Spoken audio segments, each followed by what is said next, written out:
যদি আপনি আপনার ছেলে মেয়ের চরিত্র হেফাজত চান, দ্রুত বিয়ে দিয়ে দেন।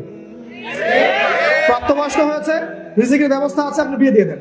আপনি মনে করছেন হয়তো যে ছোট আছে, মেয়েটা ছোট, ছেলেটা ছোট, আপনি জানেন না যে আপনার ছোট বলতে বলতেই এই মেয়ে আরো 5টা ছেলের সাথে প্রেম করে ফেলছে, আর এই ছেলে দেখবেন আরো 10 ঘন্টার পানি খাওয়া শেষ। তো হালালে থাকেন, বিয়ে দিয়ে দেন, তার ম্যাচুরিটি চলে আসবে। কারণ বিয়ে না দিলে ছেলেদের ম্যাচুরিটি হয় না, বিয়ে না দিলে ছেলেদের ম্যাচুরিটি মোটেই হয় না। আপনি আপনার পরিবার গড়ে তোলেন, পর্দার পরিবার থাকবে, তালিম থাকবে, কোরআন থাকবে, এখানে দিনের চর্চা হবে, হালাল রিজিক থাকবে, 5 ওয়াক্ত নামাজ থাকবে, দেখবেন পরিবারটা ইনশাআল্লাহ আল্লাহ এবং তার রাসূলের আনুগত্যের উপর থাকবে। এই পরিবার হবে জান্নাতি পরিবার ইনশাআল্লাহ। আর যদি এখানে আপনি শিরিক ঢুকান, বেদাত ঢুকান, হারাম রিজিক ঢুকান, অন্যান্য বিষয়গুলো ঢোকান, জেনা থাকে, এই যে ফ্রি মিক্সিং থাকে, আপনার বস্তুবাদিতা থাকে, এই অপসংস্কৃতি থাকে, দেখবেন এই পরিবারটাই হবে জাহান্নামের টুকরা।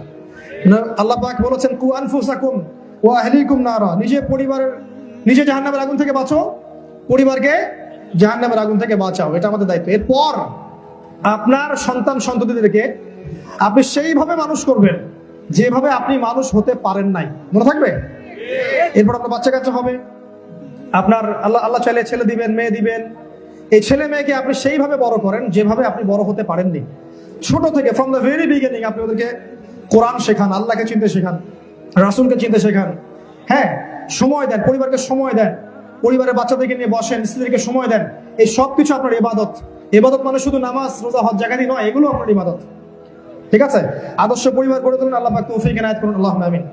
পরিবারের ব্যাপারে শেষ কথা হচ্ছে, যতক্ষণ পর্যন্ত একটা পরিবারের কর্তা, শোনেন, যতক্ষণ পর্যন্ত একজন পরিবারের কর্তা ইব্রাহিমের মতো হতে পারবেন না, একটা পরিবারের মা হাজরা আলাইহিস সালামের মতো হতে পারবেন না, একটা পরিবারের সন্তান ইসমাঈল আলাইহিস সালামের মতো হতে পারবে না, ততক্ষণ একটা পরিবার আদর্শ পরিবার হবে না।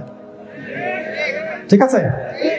নবী আদর্শ পরিবার গড়ে তোলেন, সঠিক প্যারেন্টিং দেন, বাচ্চাদেরকে সঠিক প্যারেন্টিং দেন, ওদের খাবারের ব্যাপারে খেয়াল রাখেন, ঘুমের খেয়াল রাখেন, ওদের মেলামেশা খেয়াল রাখেন, কার সাথে মিশছে, কোন স্কুলে পড়ছে, কোন সার্কেলে মিশছে, কাদের সাথে চলাফেরা করছে, ফোন এডিকশন হয়ে গেছে কিনা, ইন্টারনেট নিয়ে সারাদিন পড়ে থাকে কিনা, সব খেয়াল রাখেন।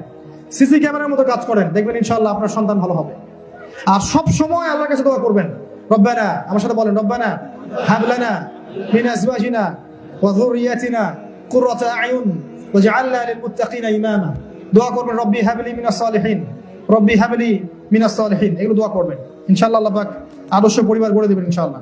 এখন আপনার সময়, আপনার শ্রম, আপনার মেধা, এগুলো দিয়ে দিনের, উম্মার, দেশ এবং জাতির খেদমত করার চেষ্টা করেন। পাওয়া যাবে না?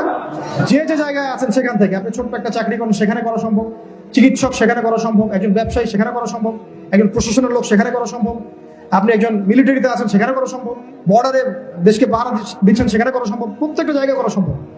যে যেখানে আছেন সেখান থেকে দিনের খেদমত করেন, উম্মার খেদমত করেন, দেশ এবং জাতির খেদমত করেন, দেখবেন ইনশাআল্লাহ তাআলা আমাদের এই ক্ষুদ্র ক্ষুদ্র চেষ্টার ফলে, ঐক্যবদ্ধভাবে যখন দেখবেন ক্ষুদ্র ক্ষুদ্র চেষ্টা একটা ঐক্যবদ্ধ ফলাফলে, আগামী দিনগুলোতে ইনশাআল্লাহ দেখবেন বাংলাদেশ হবে একটা ইসলামিক সুপার পাওয়ার ইনশাআল্লাহ তাআলা। আল্লাহ পাক আমাদের সবাইকে বিষয়গুলো বোঝার এবং আমল করার তৌফিক এনায়েত করুন, আমিন। আল্লাহ পাক আমাদের সবাইকে যৌবন কালটাকে কাজে লাগানোর তৌফিক দান করুন।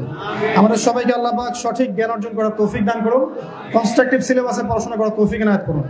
আল্লাহ পাক আমাদেরকে জ্ঞান অনুযায়ী আমল করার তৌফিক এনায়েত করুন। আল্লাহ পাক আত্মশুদ্ধি অর্জনের তৌফিক এনায়েত করুন। হালাল রিজিক আল্লাহ পাক যথেষ্ট করে দিন আমাদের জন্য। আল্লাহ পাক আমাদেরকে দিনদার স্বামী এবং দিনদার স্ত্রী মিলিয়ে দিন, আদর্শ সন্তান সন্ততি মিলিয়ে দিন, এবং দিনের মেহনতে আমাদের জীবন যৌবন আল্লাহর পথে ব্যয় করার তৌফিক আল্লাহ পাক দান করুন, আমিন। শ্রম দিয়েছেন, সহযোগিতা করেছেন, তাদের সবাইকে আল্লাহ পাক হিদায়াত দান করুন। আল্লাহ পাক তাদেরকে ওমর রাদিয়াল্লাহু আনহুর মতো কবুল করুন, আল্লাহুম্মা আমিন। যারা মারা গেছেন সবাইকে আল্লাহ মাফ করে দিন, আমাদের মা বোনদেরকে আল্লাহ পাক খাস পর্দা করার তৌফিক এনায়েত করুন, আমিন। পরিবারগুলোকে আল্লাহ পাক আদর্শ পরিবারে রূপান্তরিত করুন, আমিন।